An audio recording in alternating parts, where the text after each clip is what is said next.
My name is Daniel. I'm 29 now, but this happened when I had just turned 24. I was working as an assistant editor for a small advertising studio in São Paulo, which basically meant long hours, cheap instant coffee, and constant headaches from staring at footage until everything looked the same shade of grey. I lived alone back then, in a small apartment near Villa Mariana, the kind of place where the elevator always smells faintly of someone else's dinner.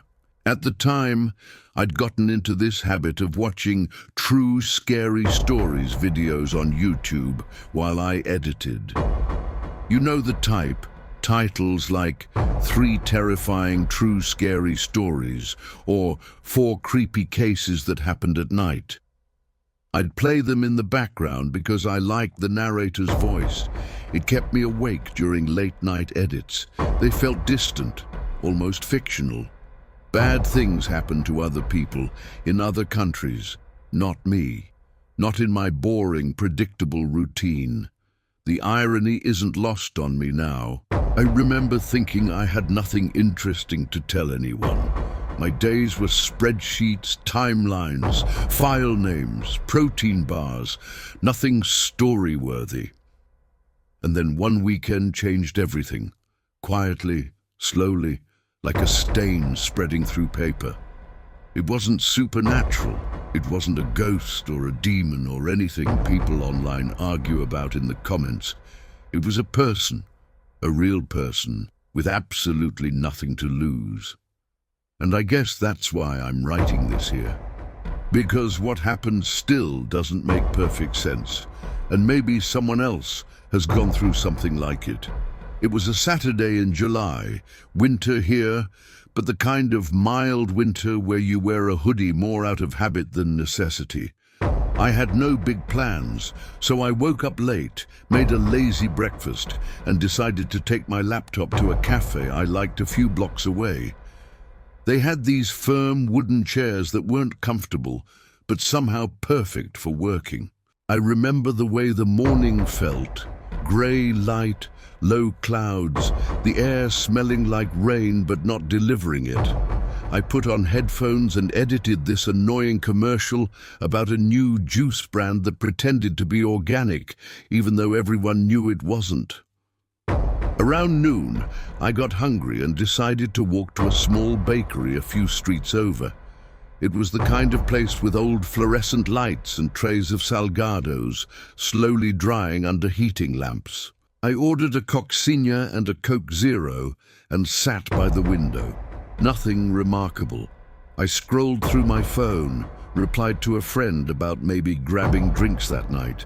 Checked an email from my boss telling me there'd be new footage arriving Monday.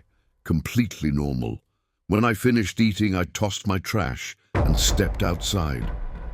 A light drizzle had started. I remember thinking it was the kind of rain that never fully committed, just enough to make the sidewalks darker, not enough for an umbrella. I headed back toward my apartment. I wasn't in a hurry. I wasn't thinking about anything important. In fact, I'm pretty sure the last normal thought I had before things shifted was that I should buy a new plant for my living room because the old one was slowly dying. It's strange which details you remember. I noticed him when I turned onto the quieter street leading to my building. At first, he was just another person walking ahead of me, a tall guy in a dark jacket, hood up. He didn't look suspicious, just there.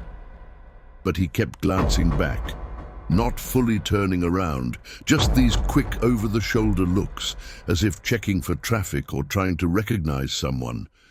The kind of harmless behavior you dismiss instantly. Except he did it again. And again. I slowed down, pretending to check my phone so he'd get farther ahead.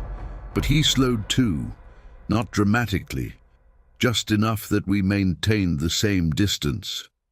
Like a magnet repelling another. I told myself it was nothing.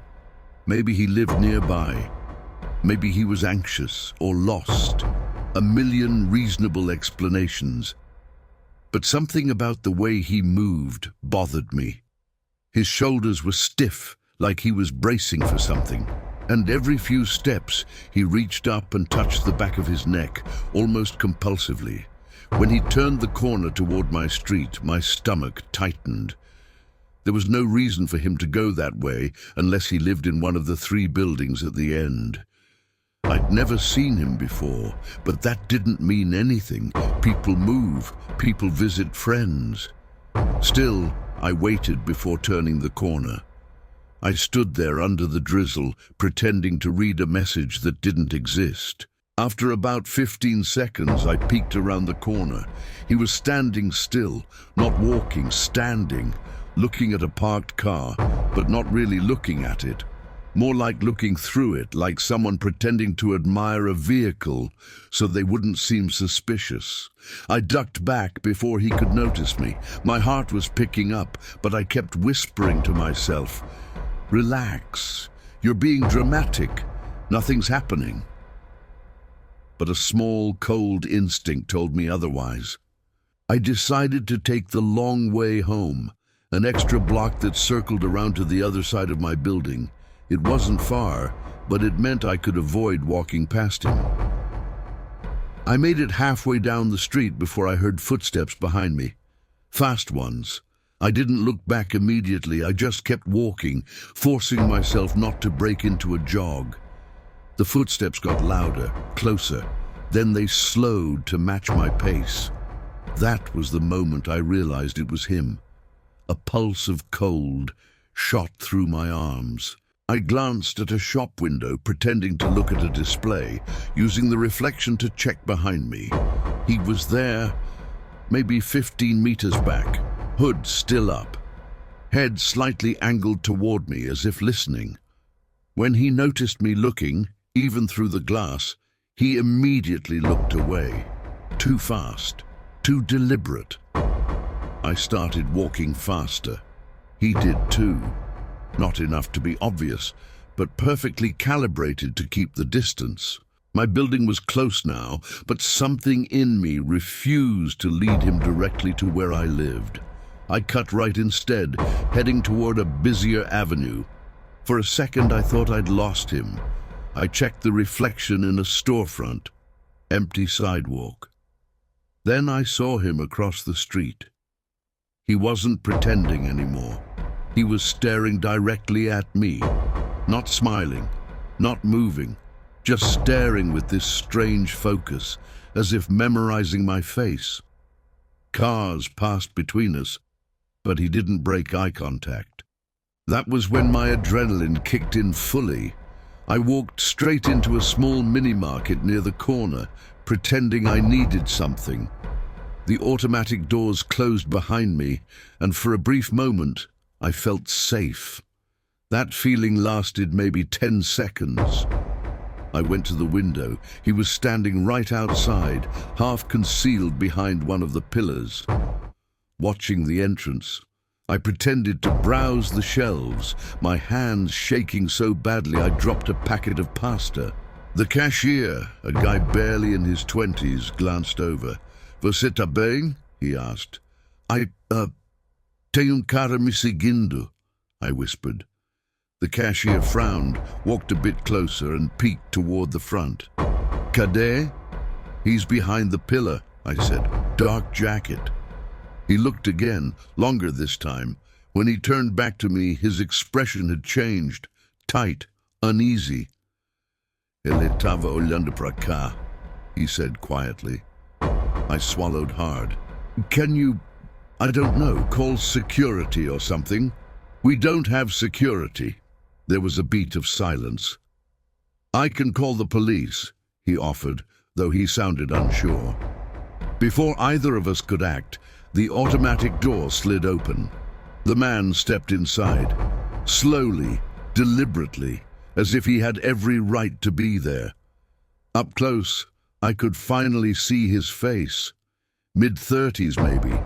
Pale, eyes that didn't seem to blink enough. Stubble like he hadn't slept in days. He didn't look at the cashier. He looked at me. "Você tá bem?" he asked, but his voice was wrong, flat, rehearsed, like he was mimicking the cashier's tone. "I don't know you," I said, backing away. He smiled. It wasn't friendly. "I know."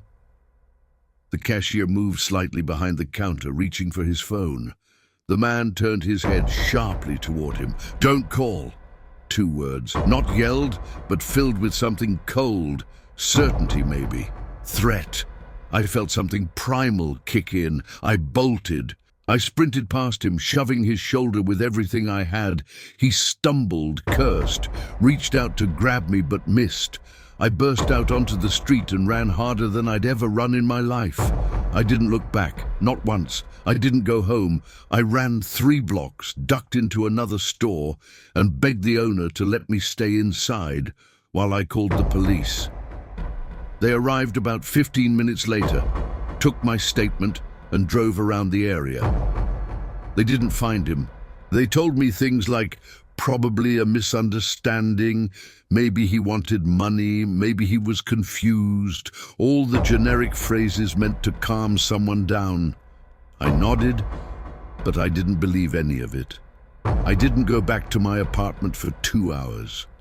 When I finally did, I checked every hallway, every stairwell, every shadow. I slept with a chair pushed against the door. For weeks afterward, I kept replaying the confrontation in my head. The stare, the smile, the calmness. It wasn't the look of someone trying to rob me. It was something else, something that still makes my stomach knot when I think about it. It's been 5 years now. I've moved twice. I changed routines, jobs, neighborhoods. Life went on. But sometimes, once every few months, I get this prickling feeling that someone's behind me on the street, watching, matching my pace. And last year, on a random Tuesday at a bus stop, I glanced up and saw a tall man in a dark jacket across the road, staring. No smile this time, just that same unblinking focus. I blinked, and he was gone. I don't know if it was him. I'm not sure what scares me more.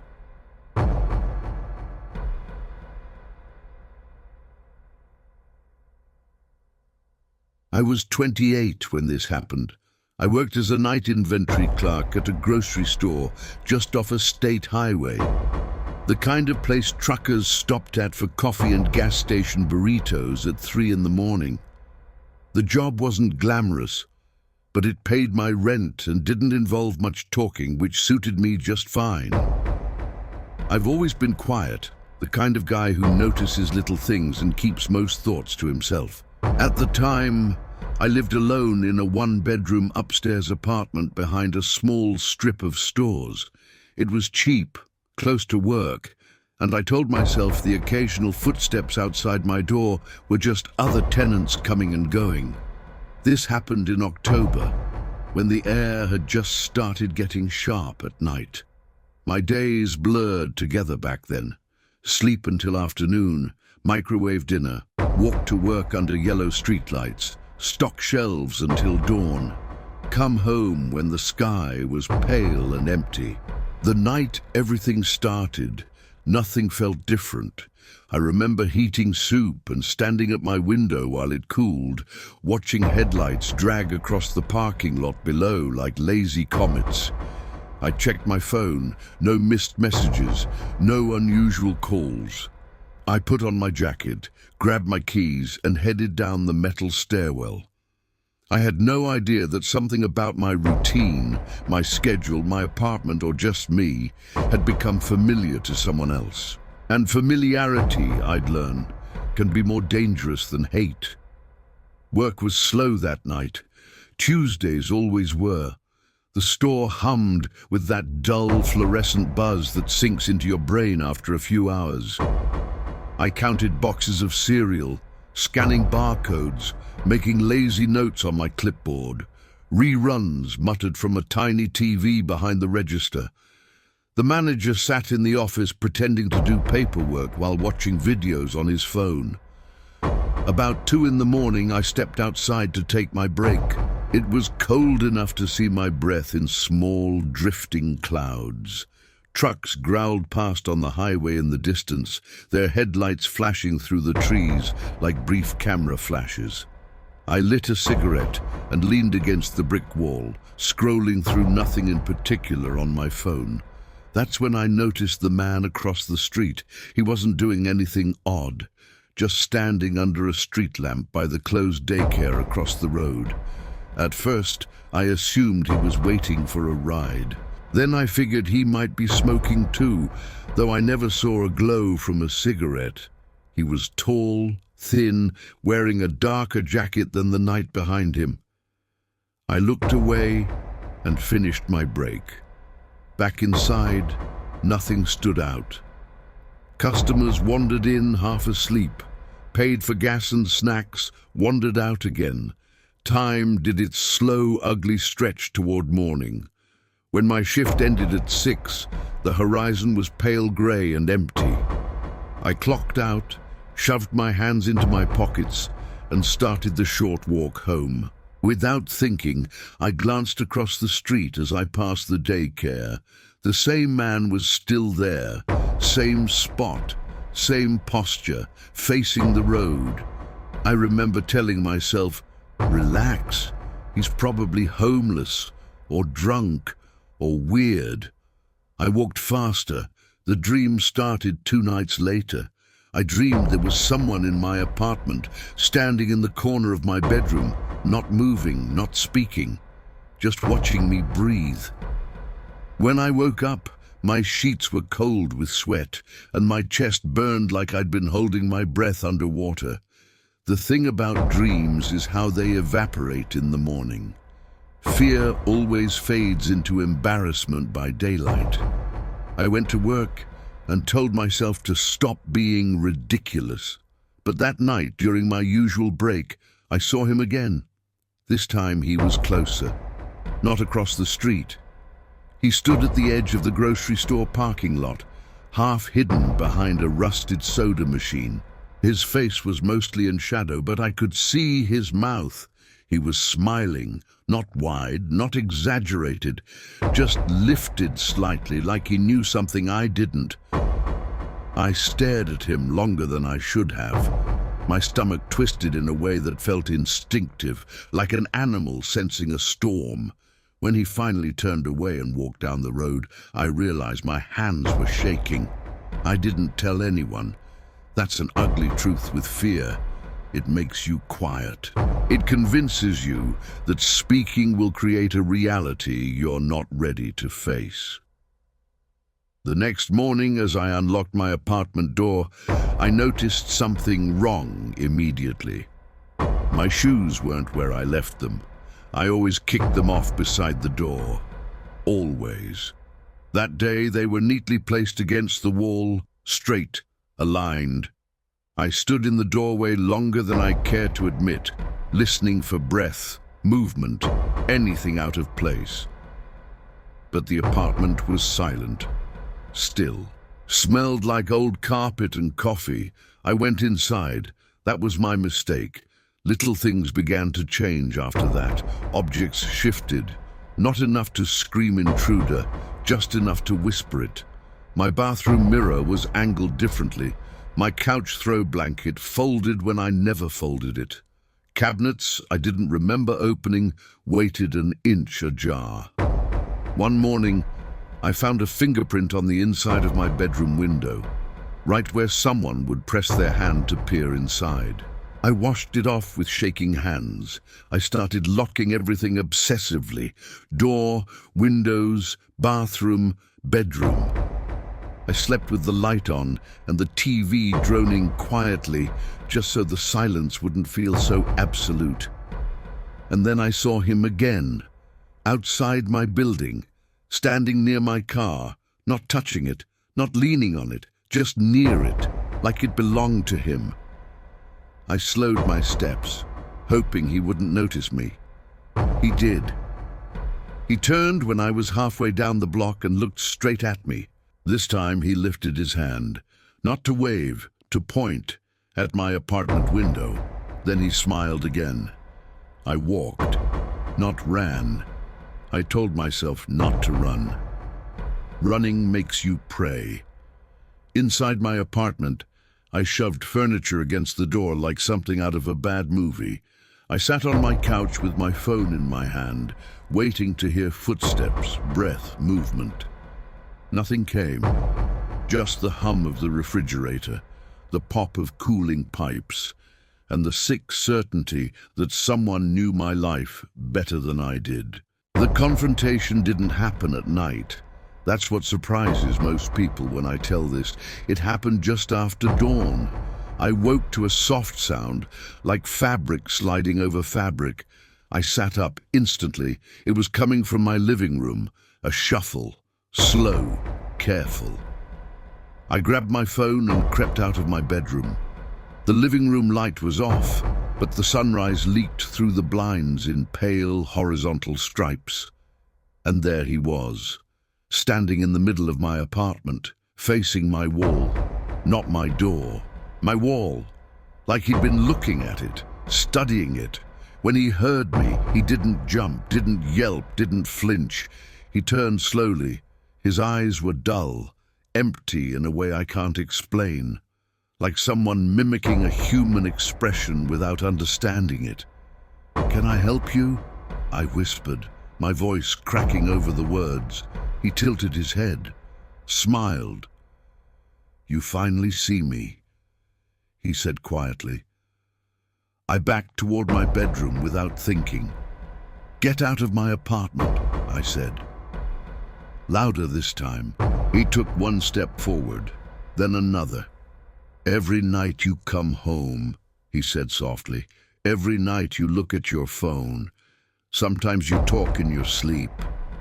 My throat tightened. "How do you know that?" He smiled wider. "I listen." I slammed my bedroom door and locked it, threw myself against it as his weight hit the wood from the other side. For a second, I thought it would break. Then, it didn't. Footsteps retreated. The front door opened, closed. Silence followed. I didn't unlock that door for 2 hours. The police came. They looked, they nodded, they wrote, and they couldn't find a damn thing. No forced entry, no fingerprints but mine, no witnesses. No proof someone had ever stood breathing inside my apartment but me. I moved out within the week, left furniture behind, left dishes in the sink, left anything that carried the weight of those nights. For months after, I slept with lights on, with doors locked, with my phone in my hand like a weapon. I quit my job, changed my routine, got a new number. But fear followed me like a shadow that didn't move when I did. Every unfamiliar face felt familiar. Every passerby felt too close, too aware. It's been 3 years. I live in a different city now, different job, different life. But sometimes, when I walk past dark windows at night, I catch my reflection, and behind it, just for a second, I swear someone else is standing there too, smiling. Not like a stranger, like someone who's been waiting for me to notice again.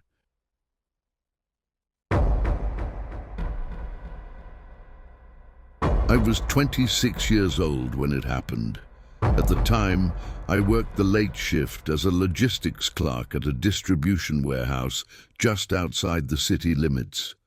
Nothing fancy, mostly paperwork, inventory checks, and loading schedules. I wasn't the type to get into trouble. I didn't go looking for fights. Honestly, I tried to avoid people in general. I lived alone in a small 2-bedroom apartment above a hardware store, about 15 minutes from work. It sat on the edge of a rougher neighborhood, but I told myself it was fine because rent was cheap and the place had a locking gate downstairs. I stuck to myself, did my job, paid my bills, and filled the rest of my life with video games and microwave dinners. The night it happened was a Wednesday in late October. Cold enough that your breath hung in the air, but not cold enough to snow. I remember that because I hesitated between my jacket and hoodie before I left the apartment. I chose the hoodie. My shift ended at 12:30 a.m. That night I clocked out later than usual because we had a delayed shipment. By the time I left, the warehouse parking lot was nearly empty.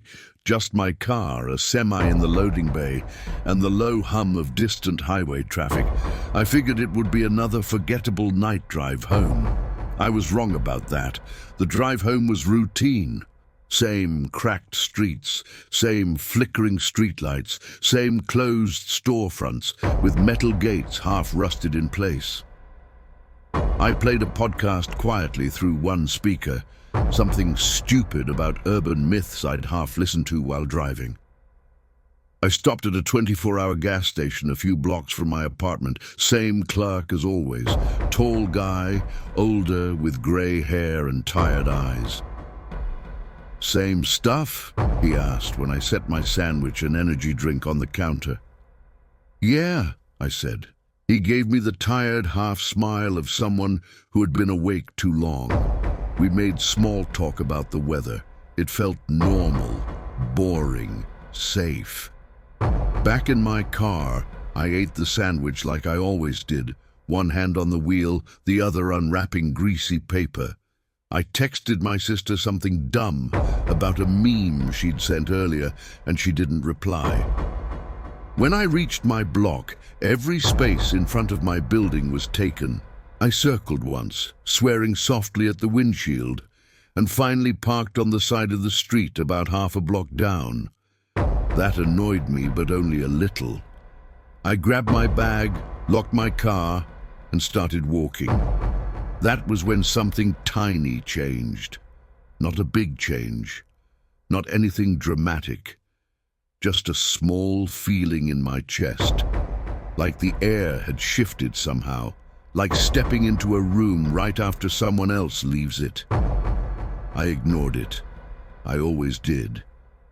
I heard footsteps behind me, not loud, not rushed, just there. I told myself it was nothing. It was a city. People walked around at night. No big deal. Still, after a few steps, I slowed down. The footsteps didn't. They matched my pace. That's when my stomach tightened. I glanced over my shoulder casually, pretending to check my phone. The street looked empty. No one, no shadows out of place, no movement. The sound stopped. I almost laughed at myself. My head had been full of podcasts and creepy stories. Of course I was jumping at nothing. I kept walking. Another 10 seconds passed. Then the footsteps came back, closer this time, not heavy, not dragging, careful, measured. I stopped completely. They stopped too. For about 5 seconds, I just stood there, heart drumming, staring down the empty stretch of road ahead of me. "You're being stupid," I whispered under my breath. I turned fully around. Still nothing. No one, no cars, no movement. Just the yellow streetlight buzzing above me like an insect. My skin crawled. I started walking faster. The sidewalk seemed longer than it should have. My building felt too far away. The footsteps followed, faster than me now, not running, but purposeful.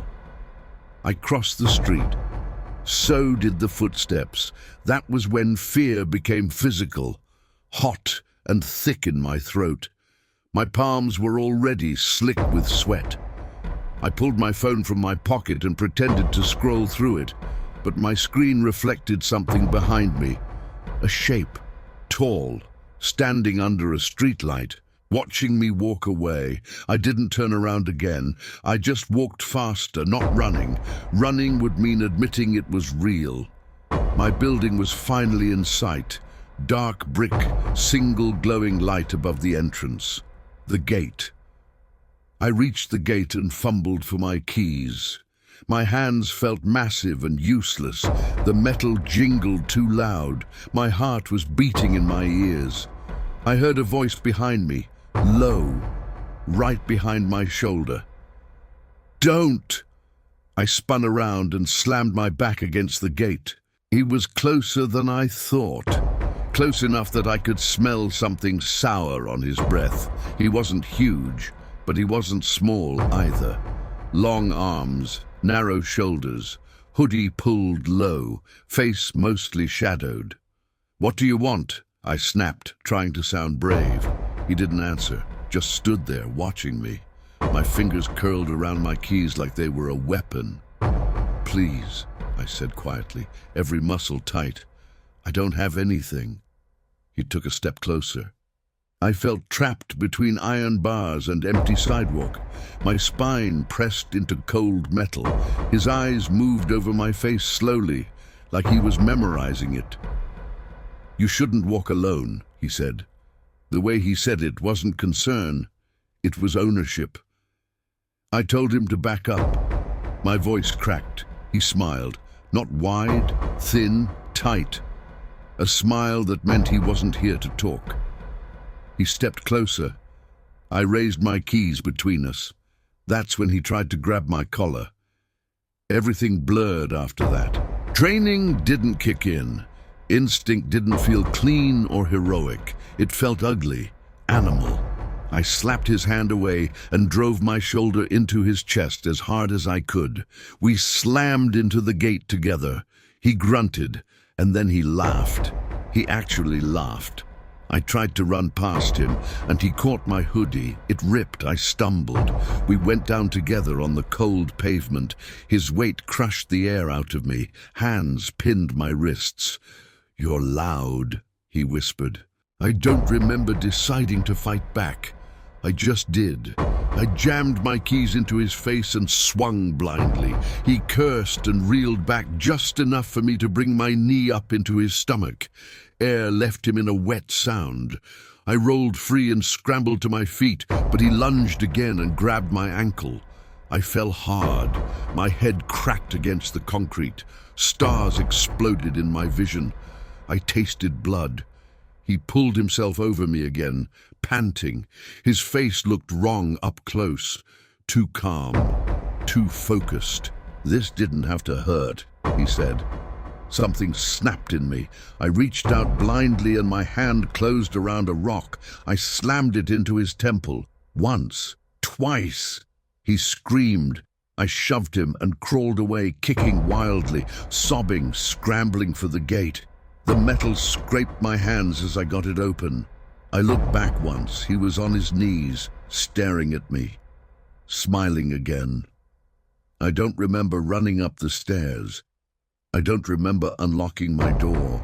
I just remember shaking on my kitchen floor with my back against the cabinets, phone in my hands, whispering to the operator like my voice might break if I spoke louder. The police came. They searched the block. They found blood on the sidewalk.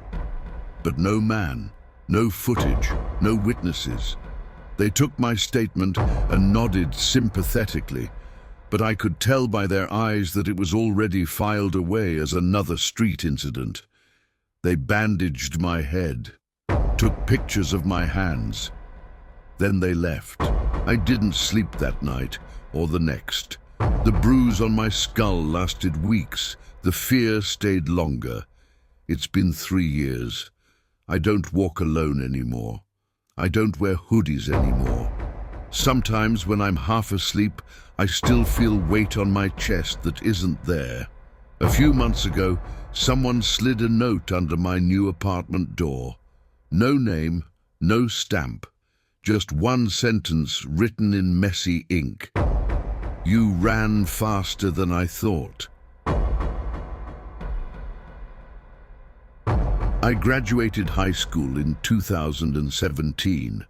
I was 17 at the time, and I lived in a small suburban town just outside of Portland, Oregon.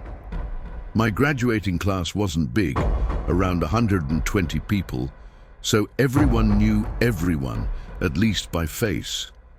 At that age, I wasn't the type to go to big parties or get drunk. I was more of an introverted kind of kid. I liked photography, hiking, and just hanging out with a few close friends. But graduation felt like this massive turning point, that strange mix of excitement and dread that comes with realizing childhood is officially over. The ceremony itself was normal.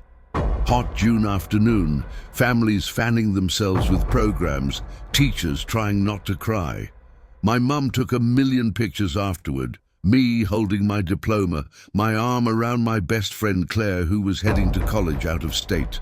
Afterward, there was this unofficial graduation party happening at an old barn just outside town.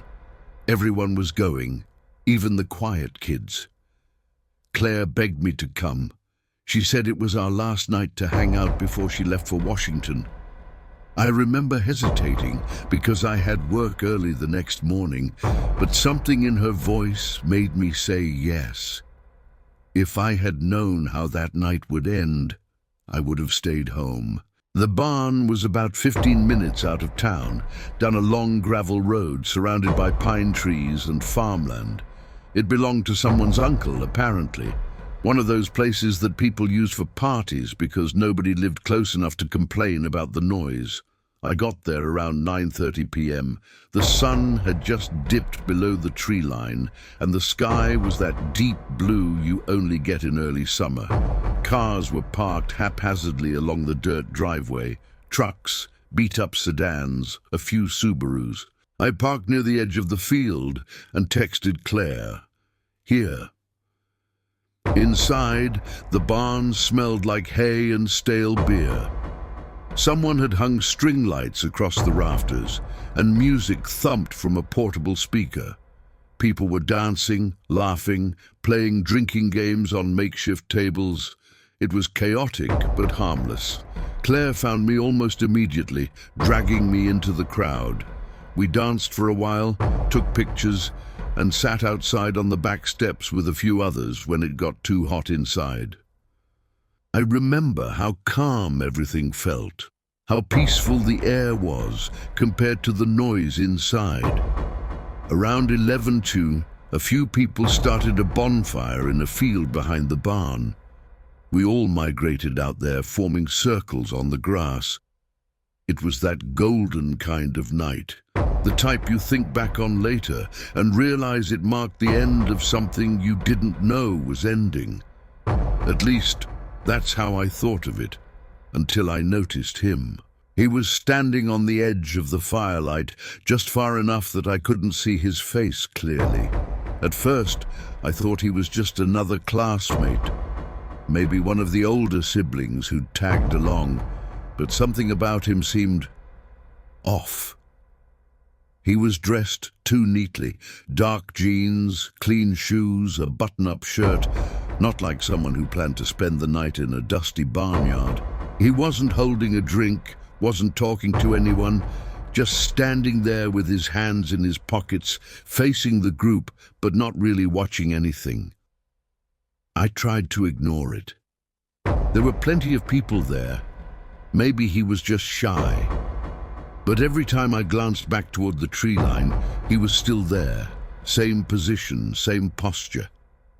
At one point, Claire caught me looking and asked, "What's up?"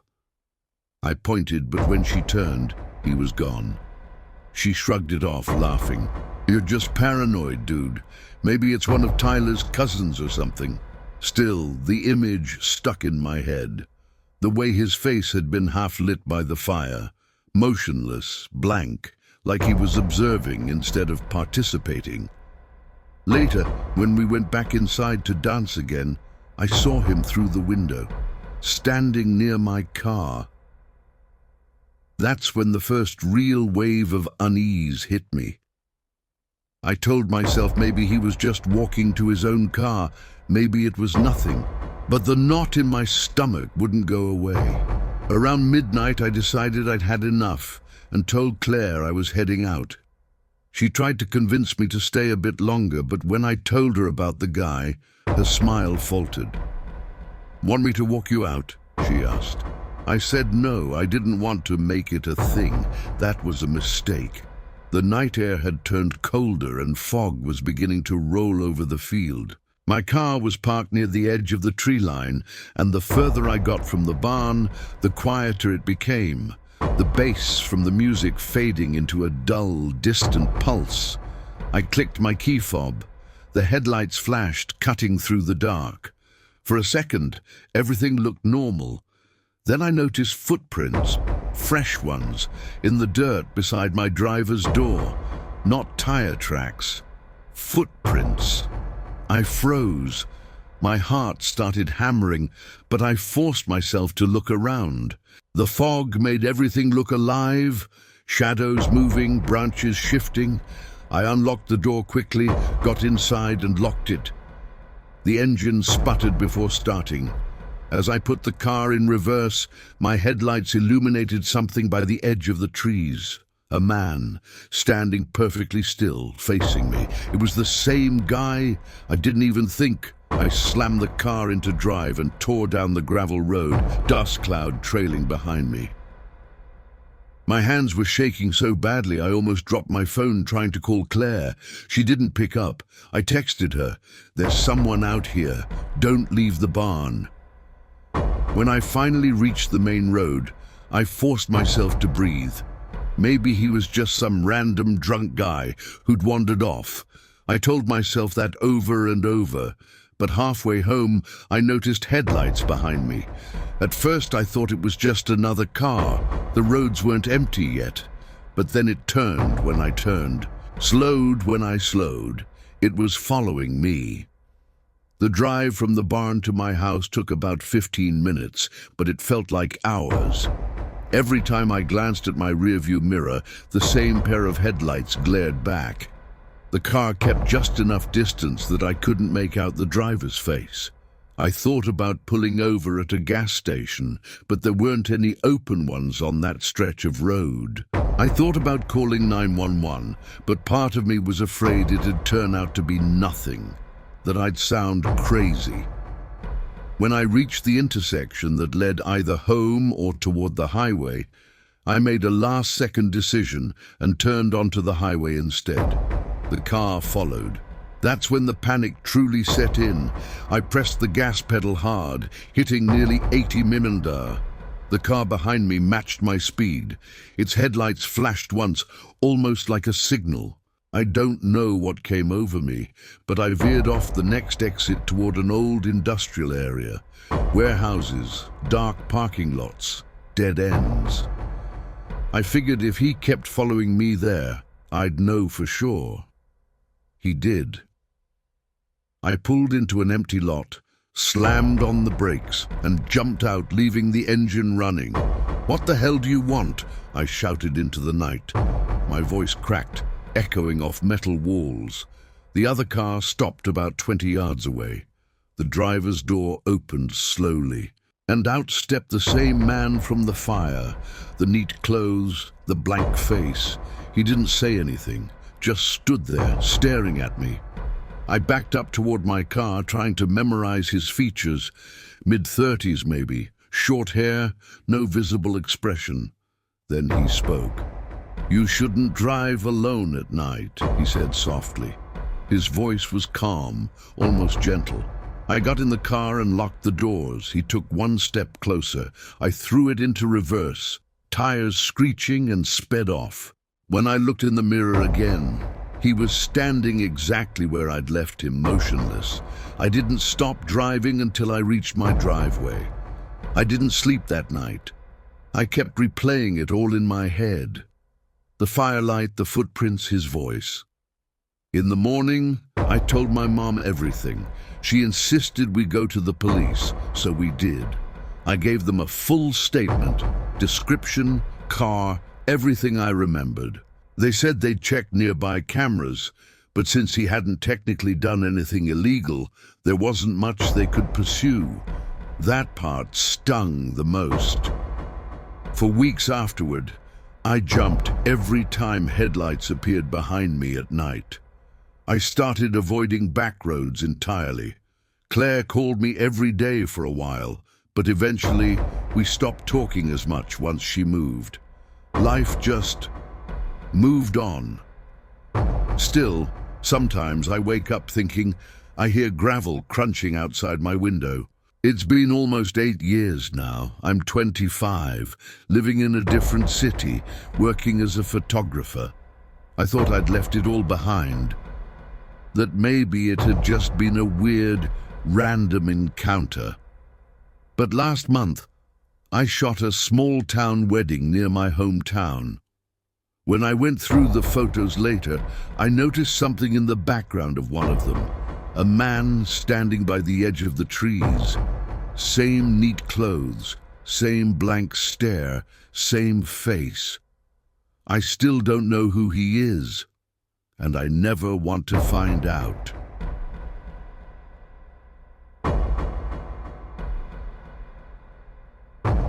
I was 27 when it happened.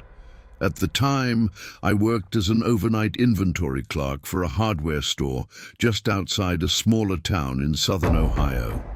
Nothing glamorous, mostly counting stock, unloading late deliveries, and making sure the shelves stayed organized when nobody else was around. I've always been the quiet type, not shy exactly, just comfortable with my own company. I like the stillness of night shifts, no crowds, no customers, just hum of fluorescent lights and the predictable reassurance that nothing unexpected ever really happened at a place like that. This happened in early September, the kind of time when summer refuses to end, but fall sneaks in during the evenings with cooler air and darker skies. I remember that week clearly because the weather had been unstable for days. Sudden heat, sudden wind, the kind of tension in the air you feel before a storm breaks. The night everything happened, I wasn't even scheduled to work. A co-worker had texted me that morning asking if I could cover his shift because his kid was sick. I had no plans and could use the money, so I agreed. By the time I left my apartment around 8, the clouds were already stacking thick and low across the sky, heavy and bruised looking. The forecast said storms, but it hadn't rained yet, just wind that made leaves scrape nervously across the pavement. I grabbed my hoodie even though it was still warm out and drove toward work like I had done 100 times before, windows cracked, listening to distant thunder that sounded like someone slowly rolling furniture across the sky. At the time, I thought the storm was the only reason the night felt uncomfortable. I was wrong. Work itself was uneventful at first. The store was closing when I arrived, employees locking doors, flicking signs from open to closed, laughing like it was any other night. I clocked in, nodded at the manager and headed to the back with my clipboard. The storm hit not long after. Rain started in thin, needling bursts that quickly turned heavier, drumming on the metal roof hard enough to rattle. The store would go quiet after closing except for that. Rain, wind, thunder, sometimes the groan of steel shelves swelling with humidity. By around 10, I'd made my way through most of the tools section and was counting boxes in the stockroom. The smell of cardboard and oil hung thick in the air. My phone buzzed with a text from my girlfriend, reminding me to pick up cat food on my way home. I replied with a thumbs-up emoji. I remember being weirdly comfortable. There's a strange peace in having nowhere else you're supposed to be. Around 11, the power flickered. Just a blink. Lights dimmed, then surged back. Computers beeped. The emergency exit sign rebooted in that slow red pulse. One of the cashiers laughed nervously from across the store. Thunder rolled louder, close enough that I felt it in my stomach more than heard it. At midnight, we were down to skeleton crew. Me, one cashier up front, and the night supervisor pacing his office. The parking lot outside was already half flooded in shallow silver pools, reflecting the flashing sky. I went to take my break at the register counter since the break room's Wi-Fi barely worked. I scrolled through my phone, half listening to the storm. That's when I noticed the front doors move. Just barely. Not open, just a twitch of the handles like someone had pulled on them and stopped.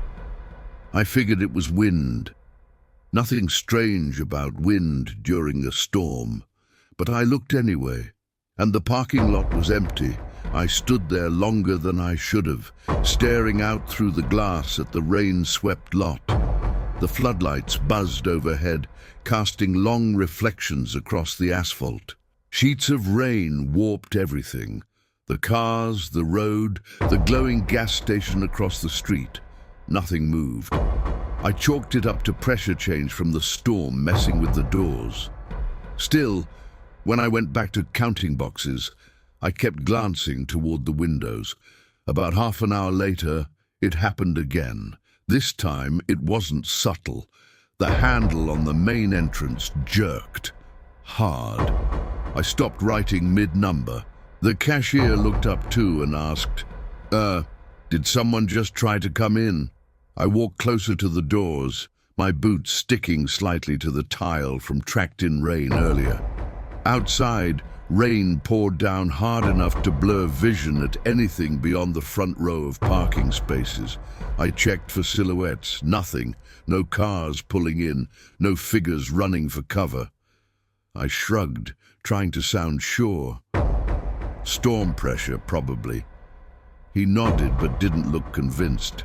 I wasn't either. A little later, the emergency exit at the side of the store beeped. A sharp electronic chirp that made my chest jump.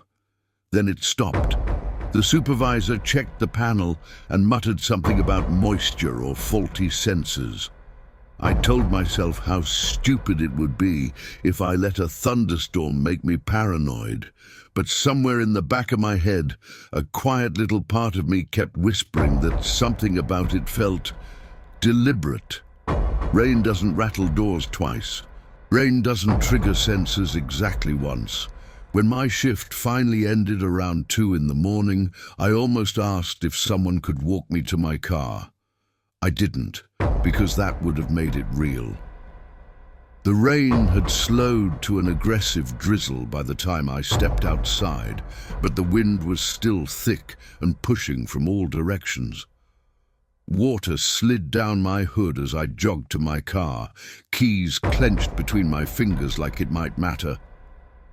That's when I heard footsteps. Not splashing, not rushed, measured. I stopped. The sound behind me stopped too. I turned, heart banging louder than the distant thunder. The parking lot was empty except for wind-blown litter and the thin fog of rain. I got into my car fast and locked the doors. As I pulled out, my headlights cut across something near the trees, a silhouette standing just beyond the edge of the light, still, facing my car. I slammed the throttle and didn't look back. The drive home felt endless. Rain streaked across my windshield like fingers dragging downward. My drive usually took 15 minutes.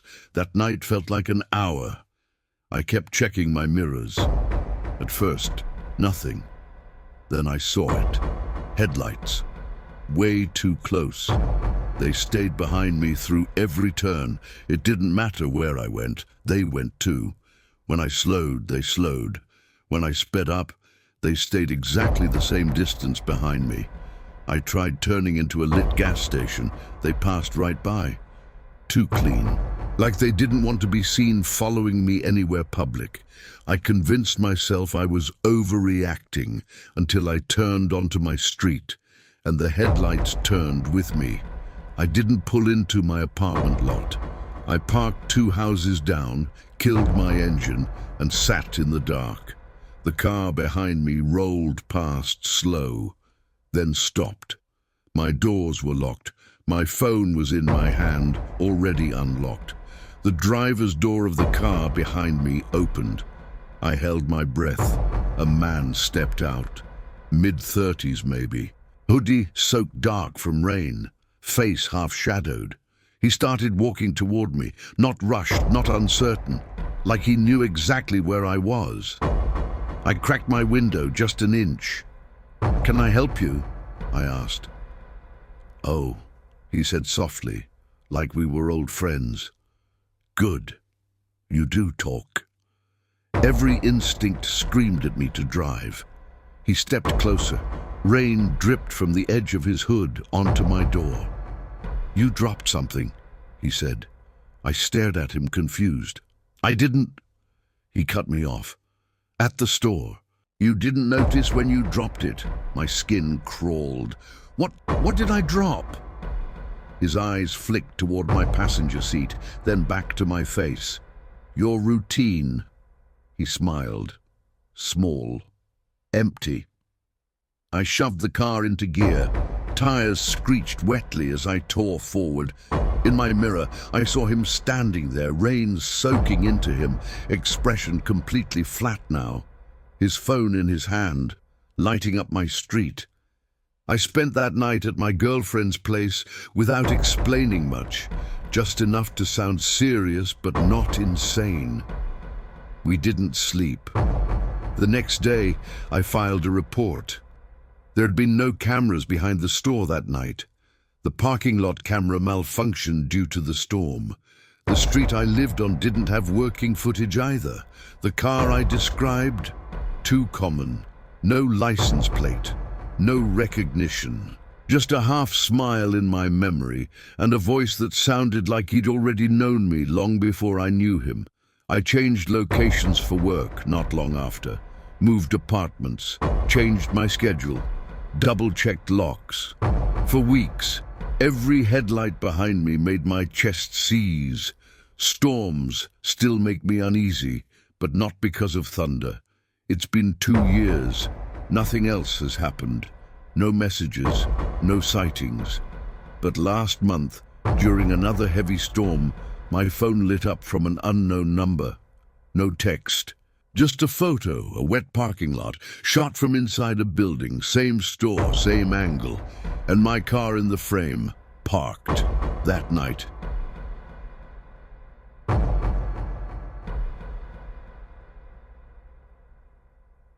I was 26 when this happened, working as a junior accountant at a logistics company in a small coastal city.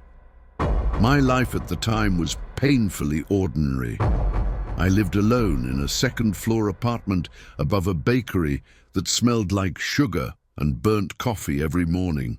I had a dying houseplant on my windowsill, a stack of unread self-help books by my bed, and the kind of social life that existed mostly through text messages. I wasn't desperate for love, not really, just tired of feeling invisible.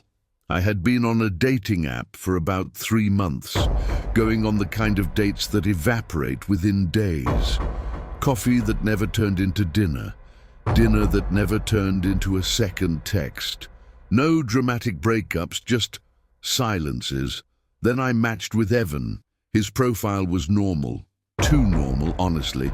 3 photos, a grey hoodie, a golden retriever. A group photo at what looked like a birthday dinner. His bio just said, "Bad at bios, good at listening." We talked for a week. He asked thoughtful questions without pushing, didn't send anything creepy, didn't rush. When he asked if I wanted to get dinner one Friday night, it felt safe, boring even, in a good way. I remember standing in my bathroom that night, curling my hair while the bakery downstairs closed for the evening. I'd picked a black dress that made me feel older than I was. Not sexier, just steadier, like someone who had her life together. I told myself it was just dinner, just another stranger, just another night. I tied my shoes, grabbed my jacket, and stepped out of my apartment, believing that by midnight I'd be back home, slightly disappointed and eating leftovers alone. I had no idea that for the next year of my life, I would not sleep without checking my windows first. Evan chose a small Italian place near the marina, candlelit but not fancy. The kind of place that served bread in baskets and had handwritten specials taped near the bar. I got there 5 minutes early out of nervous habit and sat at a 2-person table near the window. Outside, boats swayed against their ropes and the water reflected streetlights like broken glass. When Evan walked in, I recognized him immediately. He was taller than I expected, but otherwise exactly like his pictures. Same soft features, same careful half smile, same quiet energy. "Hey," he said, sliding into the seat across from me. "Hey," I smiled back. Our conversation was easy, comfortably slow. He told me about his job in data security for a healthcare company, something vague and boring enough that I didn't question it. I told him about spreadsheets, lazy bosses, and my constant fear that I didn't actually have adult skills. We ordered pasta, drank wine, laughed at things that weren't that funny. At one point, he asked where I lived. "Above a bakery near 3rd Street, I said. He smiled. "That explains why you smell like sugar." I laughed, even though I wasn't sure if he was joking. When dinner ended, he offered to walk me to my car. I hesitated, then said yes. The marina parking lot was dark but busy. Couples leaned against hoods. Music floated from open windows. At my car, he hugged me. Brief, polite. "I had a really good time," he said. "Me too." He didn't try to kiss me, didn't push for anything, just stepped back and smiled. That should have been the end of it. On the drive home, I replayed small moments, his eye contact, his voice, deciding whether I liked him enough to see him again. When I got back, the bakery downstairs was dark. I climbed the stairs in my quiet building and unlocked my door. Inside, everything was the same. My couch, my plant, the faint hum of the fridge. I kicked off my shoes and checked my phone. A message from Evan. "Home safe?" I smiled and replied, "Yep, thanks again. Tonight was really nice." 3 dots appeared immediately. "I'm glad. You looked really peaceful tonight." I paused at that. Not weird, I told myself. Just a compliment. The next morning, something felt off. Not dramatically, not obviously, just wrong. I have a habit of opening my curtains as soon as I wake up. Light, air, routine. But when I pulled them open that morning, my stomach tightened. My bedroom faces the back alley. Someone had been standing there recently, close to my building. I could tell because the trash bin lid was open and the cardboard boxes piled next to the dumpster had been shifted. One of them, a long rectangular bakery box, had been placed upright, like someone had leaned it there, facing my window. I stood there too long, staring. Then I told myself someone could have been digging for recyclables. Someone could have been dumping trash. I got dressed and left for work. At noon, Evan texted me, "How's your morning going?" Me, "Busy." You, Evan, "Quiet." I like quiet. That night, I went to the gym. When I came back, I noticed my plant had been moved, just slightly, just enough that it caught my eye. I stared at it longer than I should have, then blamed my own memory. 2 days later, I found dirt on my windowsill. My window was closed. On Friday, Evan asked me out again. I hesitated, then agreed. Dinner was less easy this time. I couldn't focus. I felt watched from inside a crowded restaurant. Evan seemed calmer, studying my face when I spoke. At one point, he said, "You don't sleep well, do you?" I laughed awkwardly. "What?" "You look tired, like you check your phone a lot at night." "I just don't sleep great." He smiled softly. I could tell. When he walked me to my car again, I noticed something else. His car was parked one space away from mine. I hadn't seen him park. I hadn't seen him leave. I shrugged it off. But when I got home, My window was unlocked. I started locking everything obsessively. Windows, bathroom latch, bedroom door. I stopped opening curtains. I stopped sleeping deeply. One night I heard footsteps in the alley. Slow, careful, not drunken, not hurried, just deliberate. I waited in silence, breath tight in my chest. My phone buzzed. A text from Evan. "You awake?" I didn't reply. Minutes passed. Then, "Your light is off." I froze. I hadn't told him which apartment was mine.